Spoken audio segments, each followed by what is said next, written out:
Sarang sir, तुम्ही इथे? हां, मी त्या गाणं शिकवतात ना, ओवीच्या टीचर, त्यांना भेटायचं होतं. ओवी? ओवी माझी मुलगी. अच्छा, ओवी तुमची मुलगी आहे? मला माहितीच नव्हतं सर. खूपच गोड मुलगी आहे ती. कालच्या कार्यक्रमात किती सुंदर गायलंय तिने, आणि तिच्या सुरांची जाण बघून सगळेच जण अगदी थक्क झाले होते. खूपच गोड मुलगी आहे ती. तेच कालच्या कार्यक्रमाबाबतीतच बोलायचं होतं. आहेत त्या टीचर आहेत? नाही सर, त्या आल्याच नाही आहेत आज इथे. काल इतका मोठा कार्यक्रम झाला ना, म्हणून आज सगळ्या क्लासला सुट्टी दिली. अच्छा, सुट्टी आहे. त्यांचा नंबर असेल ना तुमच्याकडे? नंबर मिळू शकतो ना मला? म्हणजे हेच मला कामासाठीच हवं आहे, बाकी काही नाही. नक्कीच सर, तुम्ही माझ्यासाठी इतकं केलं, हे तर करूच शकते मी तुझ्यासाठी. घ्या ना तुम्ही नंबर, घ्या त्यांचा.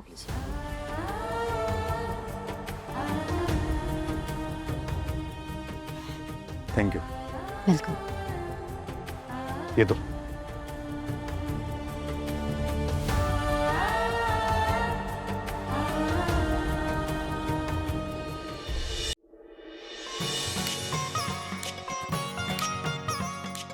झाला चहा? व्यंकटेशजी, तुमच्यासाठी एका स्वतंत्र खोलीची व्यवस्था केलेली आहे. तुम्ही तुमचं सामान तिथे ठेवू शकता आणि फ्रेश होऊ शकता. अजून एक सांगायचं होतं व्यंकटेशजी, प्रामाणिकपणे कष्ट करणाऱ्या हातांना कधीही काही कमी पडत नाही. तुम्हाला लवकरच तुमच्या आवडीचं आणि चांगलं काम शोधून देण्याची जबाबदारी माझी आहे. तेव्हा तुम्ही निर्धास्त राहा. तुमच्यासारखा देव माणूस माझ्या पाठीशी उभा आहे म्हटल्यावर आता मला कशाचीच भीती नाही. असं म्हणून कसं चालेल? अहो, देव माणूस म्हणून तुम्ही उभ्या राहिलात माझ्या लेकीच्या पाठीशी, म्हणून आज माझी लेक माझ्या सोबत आहे. त्यामुळे हे माझं कर्तव्य आहे. त्यात काय आहे एवढं? साऊ, मी जरा वॉक घेऊन येतो. हो. हा, येतो. हा,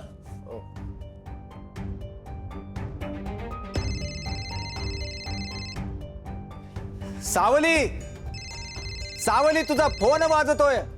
व्यंकटेशजी, मी जेवणाची तयारी करते, बघा ना कोण आहे. हा, बघतो बघतो.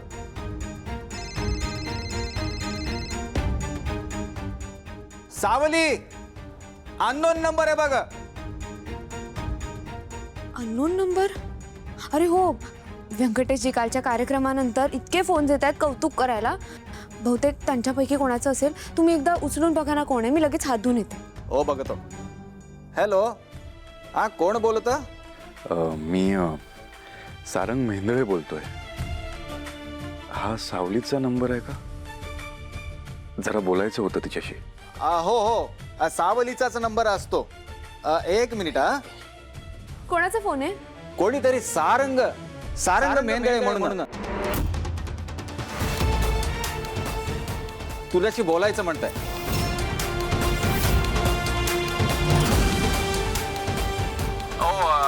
सावलीला देतो. हा, एक मिनिट. हां, मी बॅग. हो हो.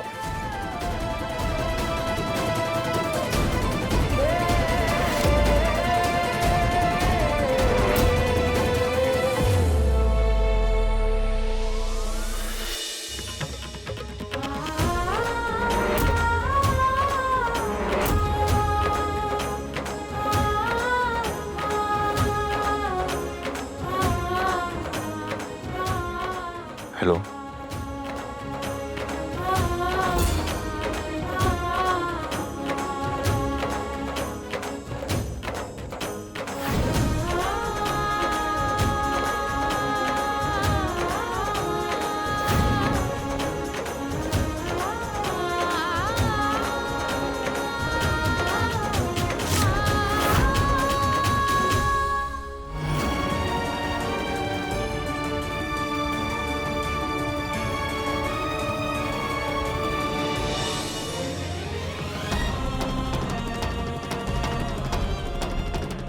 का फोन कट केला त्याचं?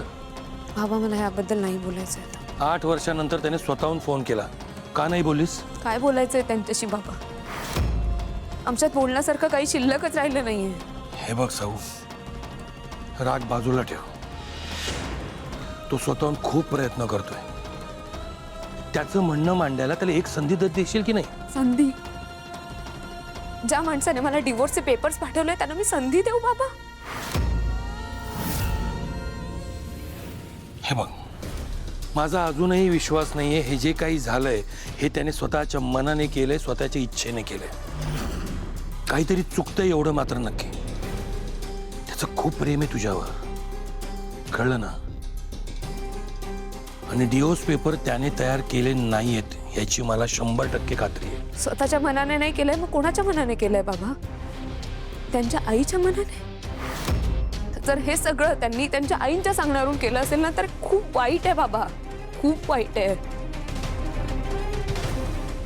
स्वतःचा मत नसलेला माणूस नवरा म्हणून काय कामाचा आहे? आणि आता तर काय, त्यांनी नवीन काम सुरू केलंय, लोकांचे मोडलेले संसार जुळवणं.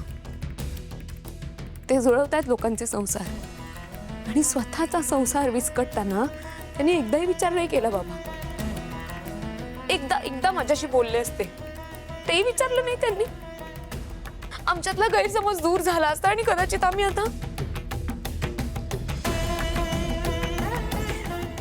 त्यांनी थेट डिवोर्सचे पेपर्स पाठवले मला. सरांनी स्वतः दिले तुला डिवोर्स पेपर? स्वतः दिले नाही ना? काय ना, आपल्याला डोळ्यांना जे दिसतं तेच सत्य असतं असंही नाही.